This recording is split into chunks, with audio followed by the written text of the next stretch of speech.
The town was called Fallowmere. It wasn't on most maps. The few that listed it didn't mark it with roads or rivers. Only a pale gray tucked in the crook of a valley where nothing ever seemed to grow. People lived there. You could see the lights in their windows at night. The slow motion flutter of curtain against candlelight. The hint of footsteps across wooden floorboards. But no one had seen anyone from Fallowmere in years. They didn't go to market. They didn't answer mail. They didn't wave from porches. They simply stayed inside, as if waiting. They said everyone in Fallowmere was asleep, had been for decades, but their bodies kept moving, slowly, mechanically, as if someone else was wearing their skin just well enough to pass. Not dreaming, not dead, not awake, just held. Mira didn't believe the stories. She was a researcher, a rationalist, a skeptic. She came to Fallowmere not to gawk or tell tales, but to document, to record what the rest of the world had left behind. She arrived on the first day of the 13th month. The fog didn't lift for 3 days, and when it did, the town was there, exactly as the story said, lit from within, still, breathing. The inn was unlocked, no one at the desk, but the bell above the door rang twice when she entered, once for her, once for something else. She stayed in room 3. The windows wouldn't open. The mirror didn't reflect her correctly. There was always a half-second delay, and there was a book on the nightstand, bound in wax leather, embossed in faded gold. The Sleep Peter's Almanac, compiled for the quiet hours.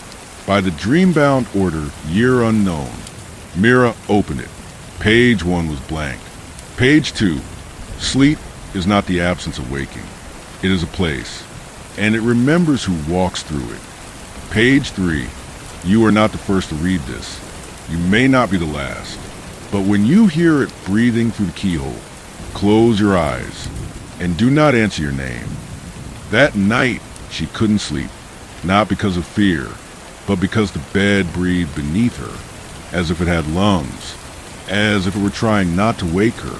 And somewhere in the walls, a voice whispered, "You brought breath into a place meant for stillness. Now we want to wear it." At exactly 3:07 a.m., she heard footsteps, slow, measured, not above her, not below, inside the walls, pacing, then pausing, then breathing. Her name, spoken like a cough behind drywall. "Mira, Mira, Mira." She opened the almanac again. The pages had changed, now filled with entries, diagrams, lullabies, warnings, and on the inside back cover, a drawing of the inn, crude, childlike, one window marked with an X, her window, and next to it, written in the crooked hand of someone half asleep, "Hour 1, you're already dreaming, but something else is dreaming through you." Mira did not sleep.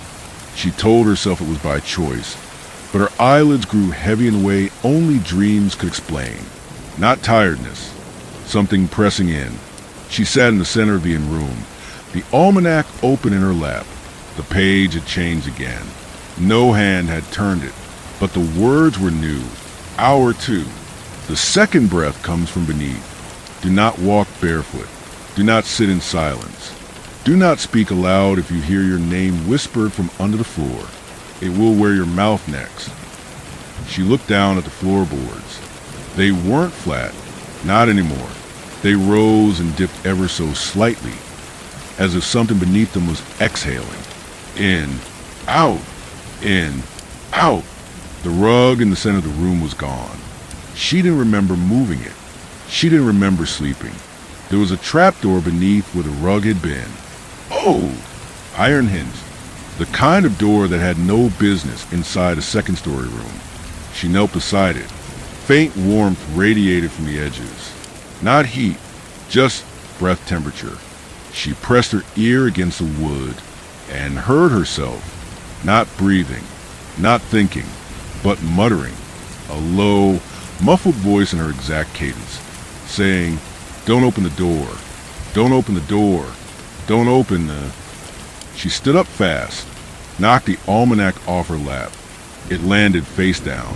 A page tore slightly. Beneath it, something slid. Not paper, not sound. Something with weight. She didn't lift the trapdoor. Not yet.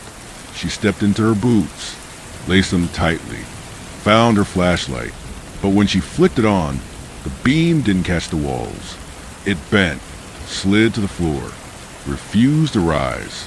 Like gravity had changed direction. She aimed it at the almanac.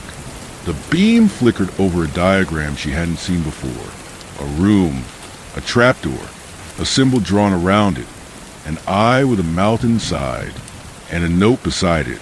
To speak where sleep listens is to wake what never dreams.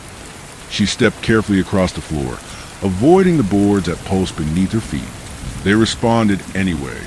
Her steps made the breath grow louder, as though something was excited, as though it knew. At 4:13 a.m., the trapdoor clicked. No hand touched it. It rose a single inch, then another, then stopped, and from the space beneath came a voice. Not hers this time. Older, thicker, dragging each syllable like it weighed too much. Child of waking, you are so loud. You wear your skin like it's still yours. We would like it back. The almanac flipped again. The ink on the page ran before her eyes, reshaping itself into a new warning. Hour 2 is when it hears you. Hour 3 is when it answers. Something touched the sole of her boot. Something from beneath. Not fingers.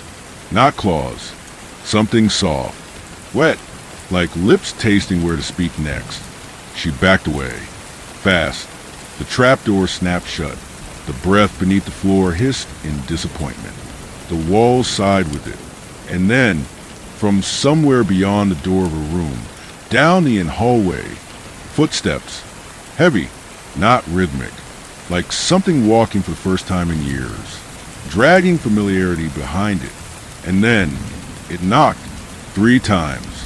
Slow, polite, and from the other side of the door, her voice spoke. Mira, it's hour 2.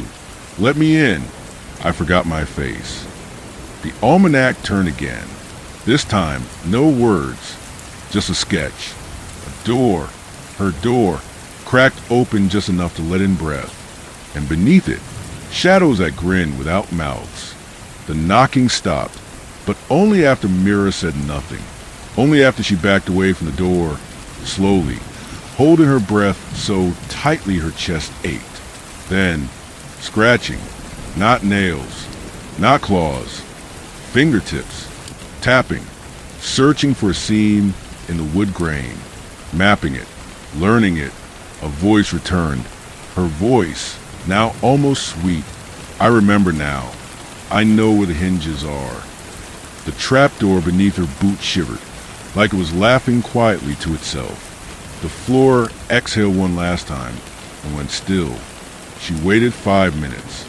10, 15. The footsteps never came again, but the air had changed. It now smelled like sleep in a stranger's bed. Stale, sour, like memory left too long in the dark. The almanac turned another page on its own. Her hands didn't move, but the spine bent sharply, like a neck snapping backward to face something it shouldn't. The paper was brittle, the ink still wet. Hour 3. Echoes begin to mimic intent. If it sounds like you, it is learning. If it speaks like you, it is rehearsing. If it knocks, it knows where your ears live. And scribbled beneath that, in a different hand, shaky, almost childlike. Do not speak back. It only needs the pattern, not the meaning. It doesn't know what words are, just what they open. The door creaked. No one opened it. It didn't move, but it stretched. The frame bowed outward, as if something inside the hallway leaned too close. Mira picked up her flashlight again. The beam behaved this time, mostly. She shined it beneath the door. No feet, just darkness, so thick it shuddered when the light touched it. And then, a shape, thin, bent, like a marionette without strings. Its head twisted once, twice, slowly, as if trying to understand what the flashlight was. Then it vanished. No footfall, no sound, just gone. The almanac turned again. Now the sketch of a room, just like hers. But in place of her was a scribbled figure. All teeth, no eyes. Hands against the door, palms split open into mouths. In the corner, written in shaking script, "It will wear your echo until it becomes your answer." Mira whispered to herself. Not words, just breath. Careful, incomplete syllables that didn't form meaning. Her thoughts felt slow, like something was watching her think and taking notes. She flipped back to the first page. Blank. Now, beneath the surface of the paper, she saw it. A faint impression of her own handwriting. She hadn't written anything. Not yet, but the marks were there. Words she hadn't formed yet. Sentences she didn't remember. I answered it. I didn't mean to. It sounded too much like me. The mirror listened. The room's mirror had been covered with a sheet when she arrived. She hadn't touched it, but now the sheet was folded neatly on the floor. The mirror was bare, and in it, nothing, no reflection, just a room, empty. The mirror whispered, "Mira, say it back." She stepped backward. The door rattled. 3 knocks, then 2, then 6. Faster now, more confident, like something that had learned rhythm and wanted to show off. And from the other side, weeping, in her voice, genuine, childlike, a sob, "Please, let me in. It's cold in the waking." She covered her ears, but it didn't stop. The sobs grew louder, then stopped abruptly, replaced by a laugh. A slow, delighted laugh. It said in a tone thick with sleep, "Hour for come soon.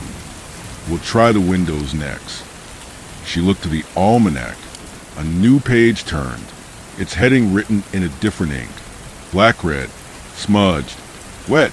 The knock was still echoing in her chest. Not her ears, her chest, like it had gotten in somehow, through the floor, through the voice, through the mirror that no longer showed her back. Mira turned away from the door, not out of relief, but because the window was no longer empty. A hand pressed to the outside glass, palm flat, fingers long, smudged, wet with something that steamed in the cold. The hand didn't move. It just waited, but it wasn't alone. Another appeared beside it, then another, then 5 more side by side, then stacked like shutters made of bone and skin, all touching the glass, all absolutely still, until they began to tap, not in rhythm, not to get in, but to imitate breathing. Tap, tap, tap, pause, tap, tap, tap, pause, in, out, like they were learning how she exhaled. The almanac turned with a noise like paper crying. Its binding had split, a faint pulse beat behind the page as if the book had grown a throat. The entry read, "Hour 4. The window is not a barrier. They do not need an invitation. They need a rhythm. Do not exhale with your mouth open. Do not let them match your pulse. If you must watch them, do so through a mirror. Never directly, never fully. They cannot see you yet, only the idea of you." Mira moved toward the edge of the room, staying low. The flashlight flickered again. Now it stuttered with every tap on the window, like the batteries weren't dying, just failing to believe they should still work. She pulled the bedsheet from the mattress and began tacking it over the window. Each corner she pinned, a hand vanished. But from the hallway, a voice, one she hadn't heard in years. Her father's, soft, kind. "Leave it open, Mira. You always slept with the curtains wide, remember?" Her hands froze. She remembered. She had. He was right, but her father had been dead for 12 years. She whispered, without voice, without sound, "Not mine, not now." The almanac's page crumpled in on itself, as if pleased, as if nodding. The mirror across the room shuddered. For a moment, her reflection returned. pale, tired, but whole. And behind her, in the mirror, not in the room, a figure stood, very tall, shoulders hunched. Its arms hung long, knuckles nearly to the floor. No face, only a mass of twitching hands where a head should be.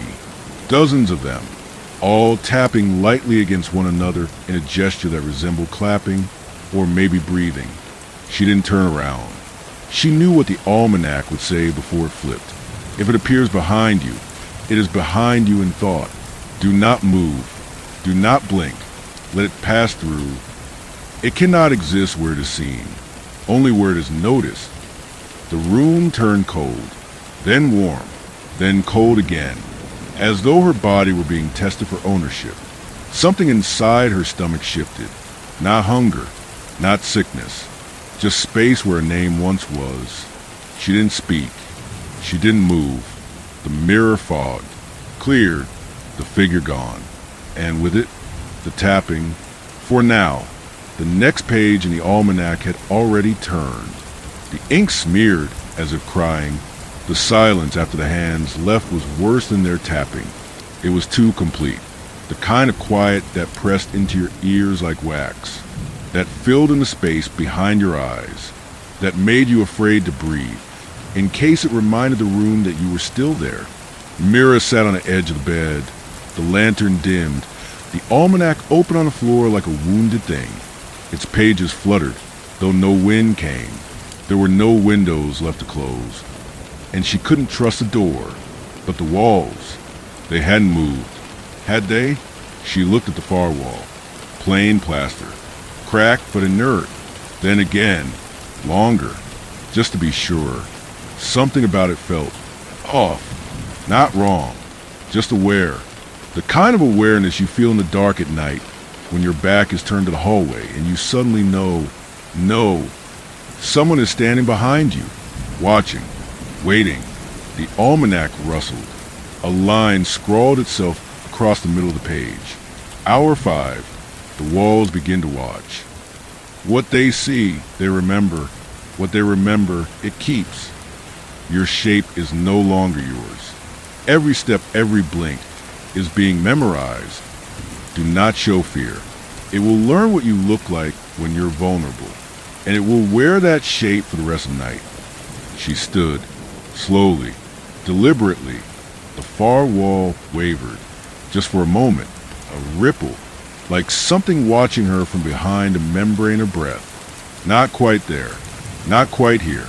In the corner, near the ceiling, the paint blistered, a single bubble, then two, then a long, thin crack from floor to ceiling, like an eye opening sideways. Not blinking, just opening. She stepped toward it. The crack didn't move, but she felt a pressure behind it. A low, steady hum, like tinnitus in her teeth. She pressed her palm to the wall. The surface was cold, then warm, then cold again. It pulsed, like skin. She pulled her hand back and saw her palm print left behind. It stayed, didn't fade. Watch. The almanac flipped violently. Pages flung aside like a dog shaking off water. It settled on a diagram. A small room, a figure inside. All 4 walls around it covered in eyes. Drawn crudely, many crossed out, but one circled. The eye just above the bed. Mira turned. There was nothing there, but now she felt it, a weight above her. She climbed onto the mattress, leaned up, took the lantern, held it toward the ceiling. There, painted into the shadows, an outline. A door, a small one, too small for a person. A crawlspace door. No knob, no hinges, but a single latch etched beside it. A symbol like the one she had seen back in Hour 1. An eye split by a line, with a mouth inside, and beneath it, drawn in something that wasn't ink. Mira, scrawled over and over again, written by dozens of hands, each one shaking. She backed off the bed. The walls groaned. The ceiling breathed in. The crack across the far wall opened a little wider. Now she could see something inside. Not a room, Not beams or pipes, just darkness that moved, a presence, or the memory of one. Something whispered from behind the wall, in a slow, gentle cadence. This is where your fear lives. You left it here once. We've kept it warm. Come see what it's become. The almanac flipped again. This time, no diagram, no drawing, just one sentence, written in reverse. So she had to read it in the mirror. Hour 6 begins when you answer. And she already had. She'd pressed her palm to the wall. It knew her now. The pages curled violently in the lantern light. And in the corner of the room, the plaster began to peel away on its own. Beneath it, a face pressed against the boards. Eyes closed, mouth open, smiling. The book shook in her hand. The ceiling creaked, but not like wood, not like age, like bones, not breaking, bending, shifting under weight, under pressure, under something that wasn't gravity anymore. Mira stared up at the crawlspace door she had uncovered. No knob, no way to open it from this side, but the latch was there, etched with breath. She hadn't touched it, not yet, but something on the other side had noticed her noticing. The almanac fluttered against the floor, pages snapping like teeth. One flipped upward, a heading in large black letters, written at a slant like it had been scribbled in panic. Hour 6, when above learns to swallow. The ceiling is not above. It is beneath something else, something larger, something that's been lying still, waiting for someone to remember how to look up and regret it. And lower, smaller. Do not sleep beneath an open mouth. If the ceiling opens its lips, cover your eyes. It cannot chew what it cannot see. Mira crouched against the wall. The breathing had returned. Above her now, coming through the crawl space, seemed like heat through a vent. Not fast, not aggressive, just steady, patient, like a sleeper half-roused, who dreams with their teeth. She turned off the lantern. The light had begun to flicker in pulses, like a heartbeat being mimicked. She waited. Silence. Then from the ceiling, a click, soft, mechanical, followed by a sound she would later describe in her journal as fabric tearing inside the throat.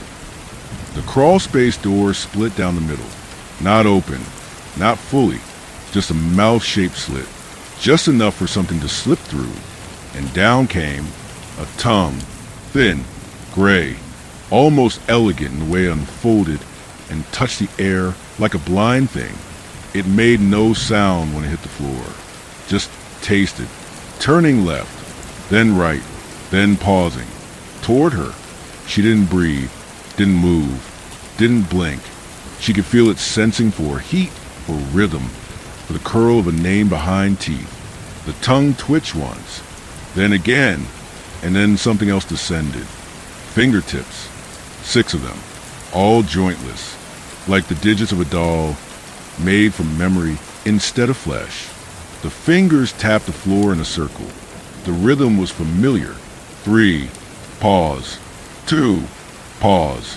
6, the same knocking from the door, the same cadence from the hallway. It had remembered. The almanac opened one final time before going still.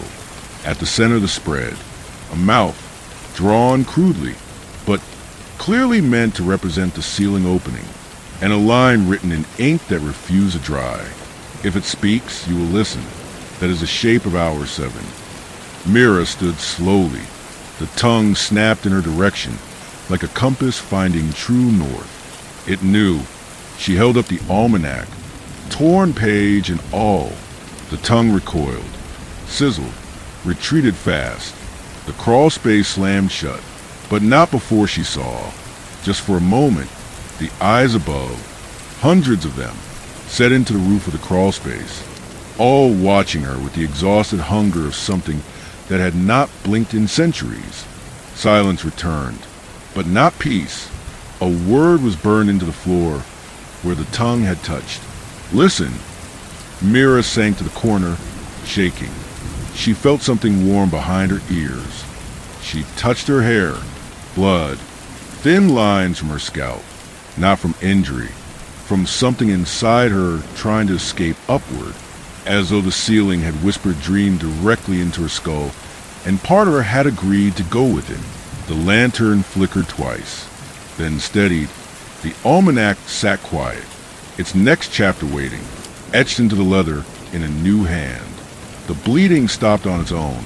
No wound, no pain, just a sensation, like something inside Mira had been peeled layer by layer until silence could seep in. She pressed a damp cloth to her head. The ceiling remained shut, but the air had changed. No more breathing above. Now it was beneath again. But this time, it wasn't trying to hide. The almanac didn't open on its own. She did. Her hands felt heavier than before. Not tired, just slightly out of sync, like her joints remembered moving a different way than she intended. The page was already written. Hour 7. Not typed, not drawn, written by hand. Her own handwriting. When the sleep sees you, it starts to remember itself. It does not dream in images. It dreams in mirrors. You are now its reflection. Hour 7 is not about survival. Hour 7 is about consent.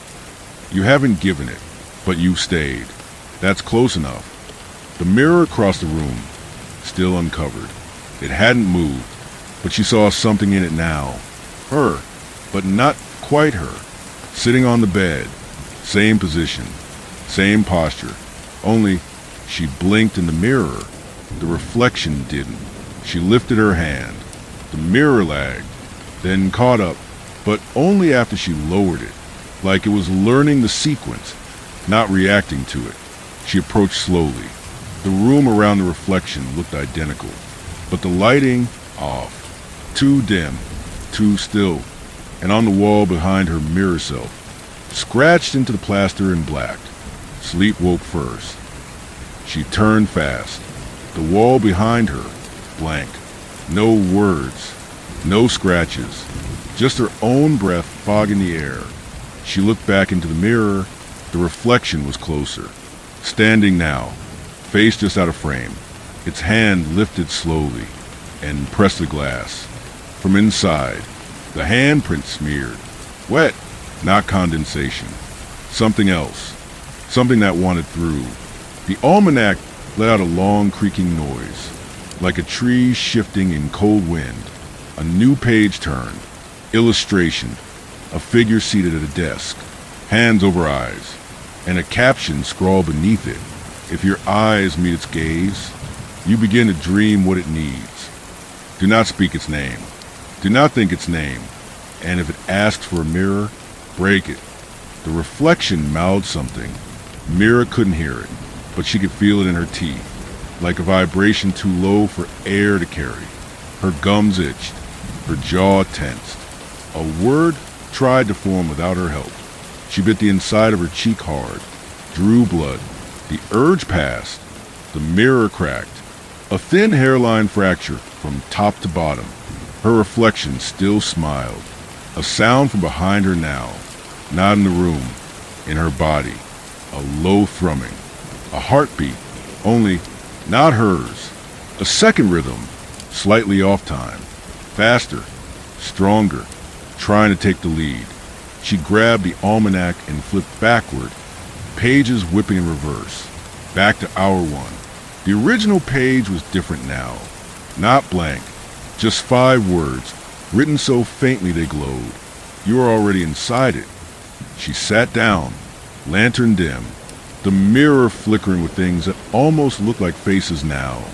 Dozens of them, stacked behind a reflection, some weeping, some grinning, all watching her blink like a signal. The floor let out a long groan. The crack from earlier widened. The face behind the plaster was now awake.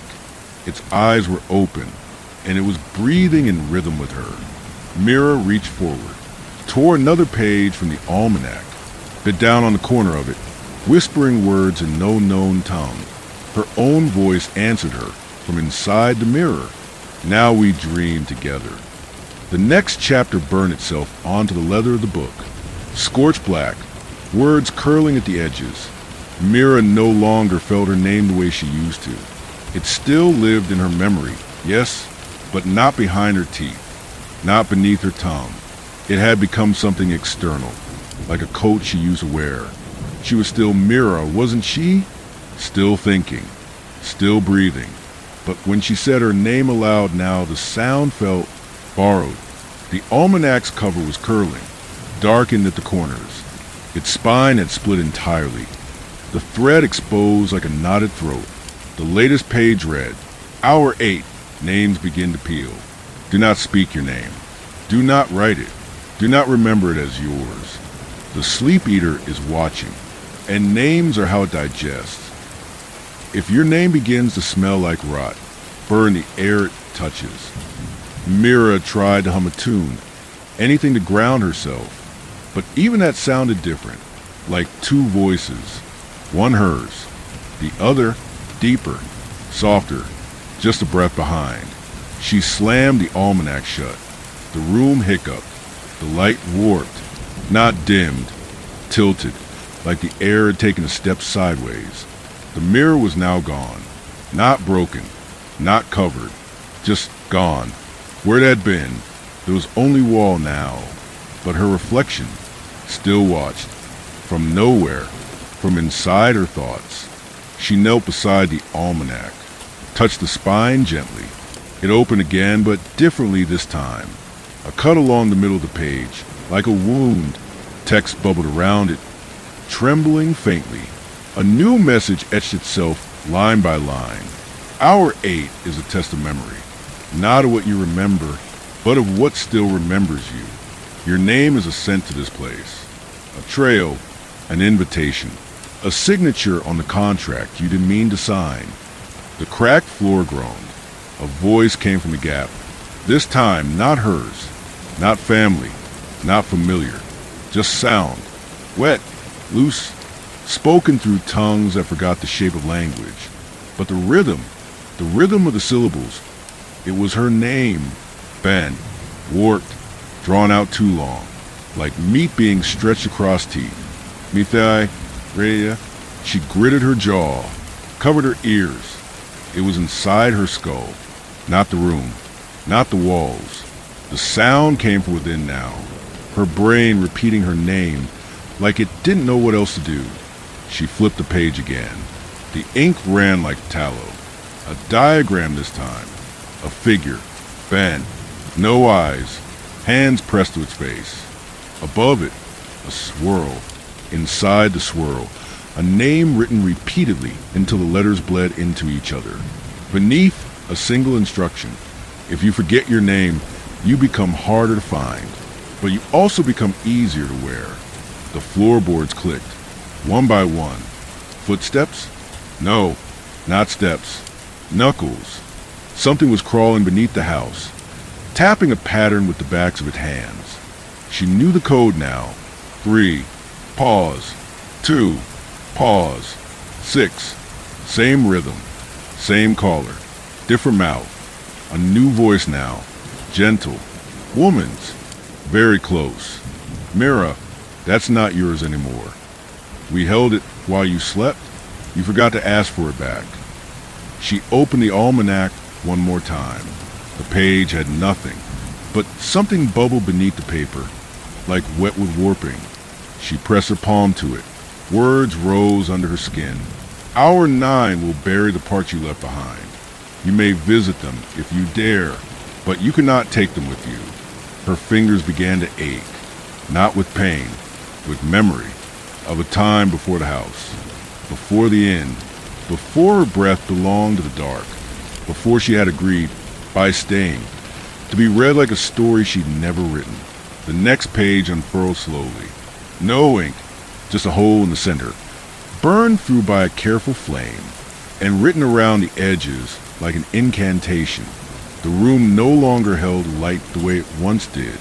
The lantern still burned, but the shadows didn't fall outward anymore. They curled inward, drawn toward her like thread through a needle, as though the darkness was no longer cast, but summoned. The flame bent low, not from wind, from grief, as if it too had seen what Hour 9 required. The almanac refused to lie flat, its cover twisted in Myra's hands, spine shivering. Pages swollen with moisture it didn't have hours before. The current page no longer had words, just a crease down the center, and inside that crease, black dust. When she touched it, it stuck to her fingertips and shimmered faintly. It smelled like ash, not from fire, from something remembered burning long ago. A new line inked itself across the top margin. Hour 9, the funeral of your shadow. If it follows you still, you are not yet claimed. If it has stopped moving when you do, bury it. Bury it where the sleep cannot walk. Beneath salt, beneath silence, beneath stone. For if your shadow detaches, it will not run. It will wait to be inherited. Mira turned slowly. Her shadow didn't. It was there, but it was facing the wrong direction. She stood. So did it. She reached for the lantern. It did not. Its arms hung too long, joints flickering at angles hers couldn't replicate. Its head twitched once, then turned and looked at her.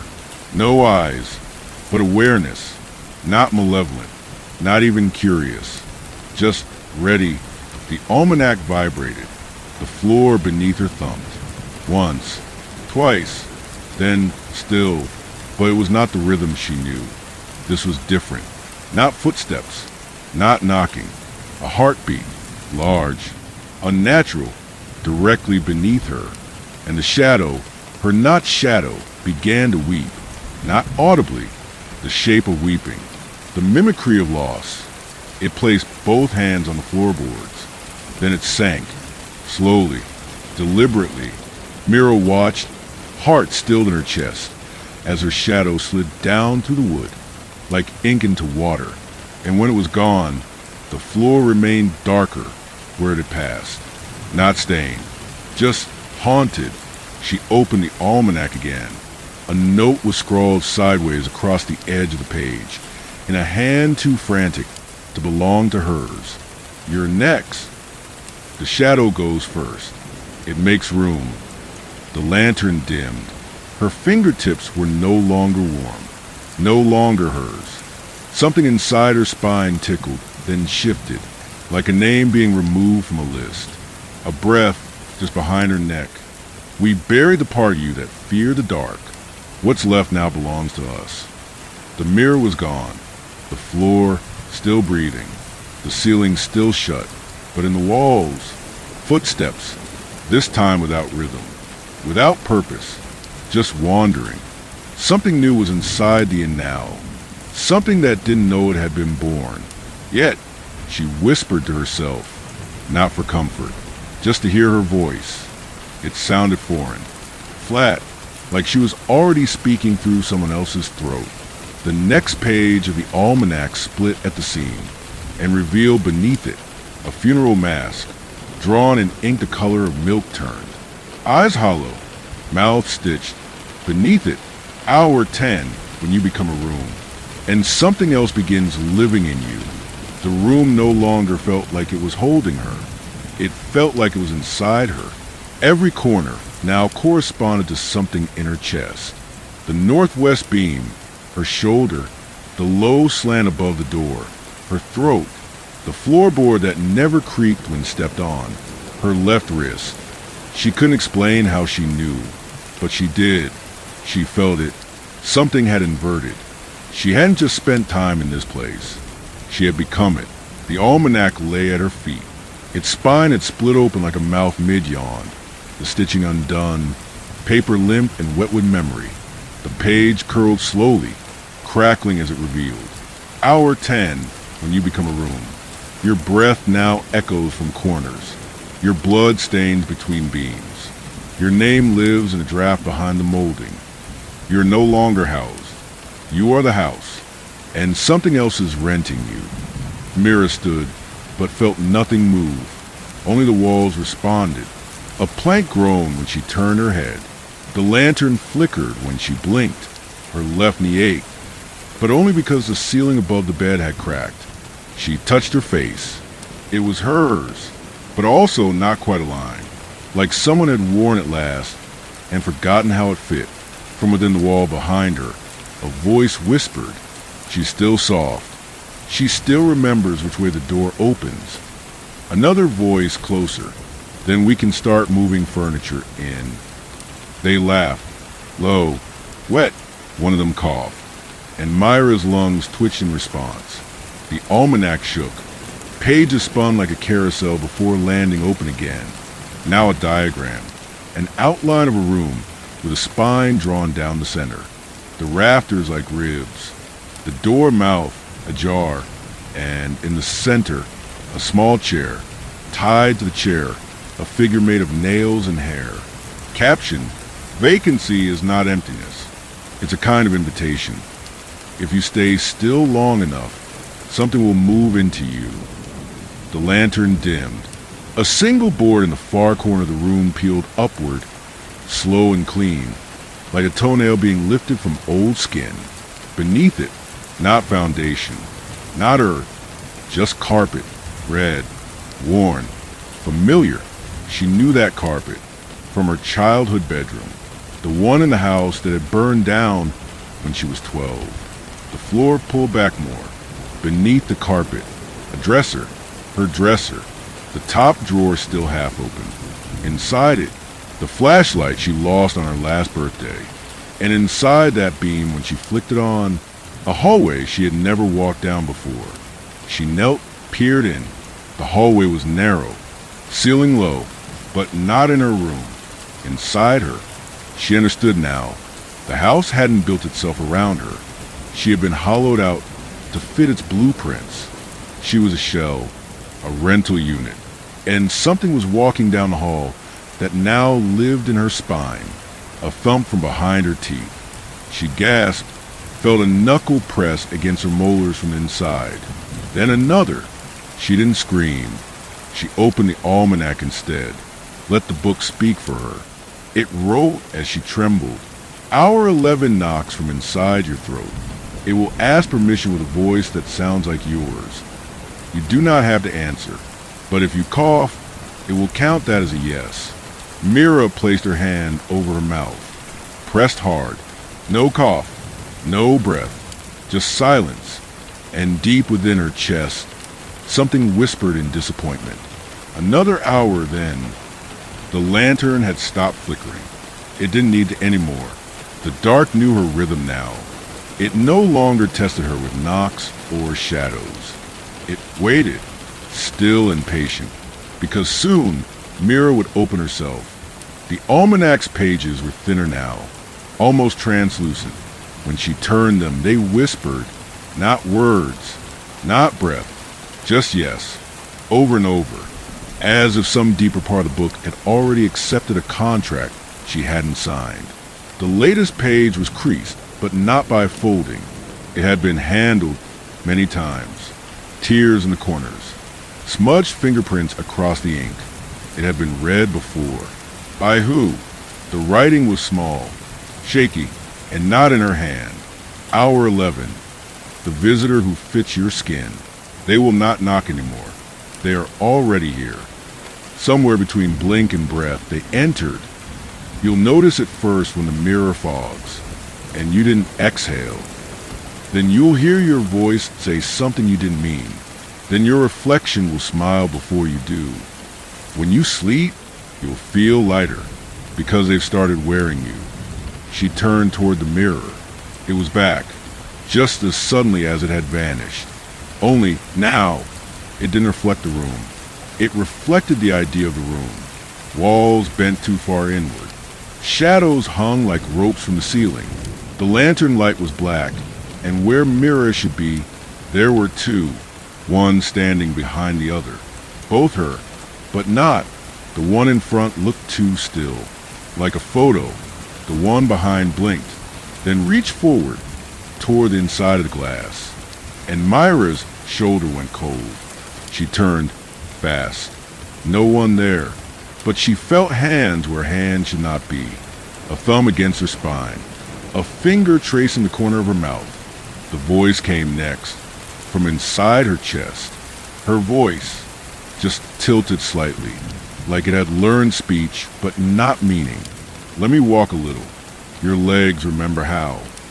Mira pressed her back to the wall. The lantern dimmed. She held the almanac close.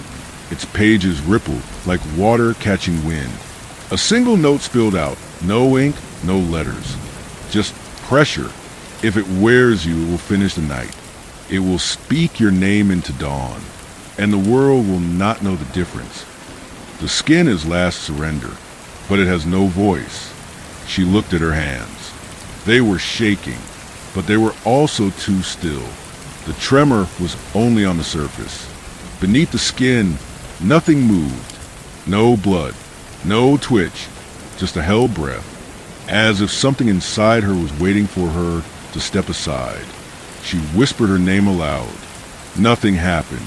Then she said it again, and her voice answered. From behind her, exactly the same pitch. Same tone, same exhaustion. I know, we're tired. The mirror rippled once, and Mira saw something behind her teeth in the reflection. Not a tongue, not bone, but fingers, curled lightly, pressing outward, as if someone had climbed into her, like a sleeping bag, and hadn't zipped it fully shut. The almanac quivered. The ink across the page bled outward, forming a ring, like a stain blooming. Then words. You must name it something you've never been. Give it no name you've ever answered to. It cannot keep a shape that isn't called. But if you give it nothing, it will choose for you. Myra's voice trembled. She opened her mouth, but no sound came. The other Mira, the one in the mirror, smiled, spoke in unison. Then I'll choose, sweet thing. The floor cracked. The ceiling bowed. Her mouth opened, without her will, and something inside her lungs whispered, begin the 12th hour. The almanac howled as the page turned itself with force. Written in lines that glowed briefly like embers, the lantern went out, not sputtered, not died. It winked, as if someone, somewhere, had turned the night off like a lamp. And Mira saw everything anyway. No light, no flame, just clarity. Her skin had cooled. Her breath had slowed. Not sleep, not fear. Just that final moment before surrender, when the body no longer flinches at the thing it used to resist. She was not dead. She was not alive. She was available. The almanac was closed now, but not shut. It trembled, pages vibrating without touch, as if the words inside were trying to escape before the end. On the cover, once leather, now cracked like baked clay, the title had changed. No longer the Fallowmere Almanac. Now it read, The Body I Will Wear. In her own handwriting, she opened it with shaking hands. Or rather, her hands moved and she watched. The difference was subtle now, almost beautiful. Hour 12 was not written. It was spoken, her own voice, reading aloud from the blank pages. Only it came from beneath her ribs. Each syllable vibrated upward, like rising heat. Her mouth moved. Hour 12. The mouth opens, and so must you. This is not the end. It is the doorway disguised as a throat. You've been walking through teeth all night. Every wall, every whisper, all molars in the dark. And now, the story goes in. Myra's body stood, not at her command, but not unwilling, like a puppet being lifted by the strings it had unknowingly tied to itself. The mirror now held only her, just one, centered, smiling, but behind her eyes, no flame, just stillness, and a long hallway curling downward. She turned, faced the wall where the mirror had once been, then wasn't, then returned. Now it was neither. There was only a mouth, vertical, tall, the height of a doorway, filled with velvet black teeth, soft and curved like pillows sharpened by memory. No tongue, no breath, just space. Space that wanted her inside it. The almanac crumbled. Its last page detached, drifted to the floor like a leaf. She bent down to read it. Words burned across the parchment. The story does not end. The story is now inside you. You will carry it, or will carry you. Below that, a signature. Not hers, not anyone's. Just a fingerprint, black and smudged. She pressed her thumb to it, and felt another thumb press back. A noise behind her. Footsteps. Hers, but echoing wrong. Not in time. Not in rhythm. Like someone else was practicing her walk. The mouth and the wall pulsed once. She stepped forward. Not commanded. Not compelled. Just called. And when she reached the edge, when her hands touched the threshold of teeth, a second voice, hers but older, hers but not, whispered, say the last word. She didn't know what that meant until she remembered what she'd never spoken, what she had felt all night pressed in her throat like a seed. One word, not a name, not a plea, just truth. She whispered, stay. The mouth smiled and closed around her, and outside the inn remained quiet. The room reset, the lantern relit, the mirror returned, and in the bed, someone new would wake. Not Mira, not entirely, but close enough. And the almanac, fresh again, clean, on the desk, waiting for the next reader to open it and read the first line. Hour 1. The key is you,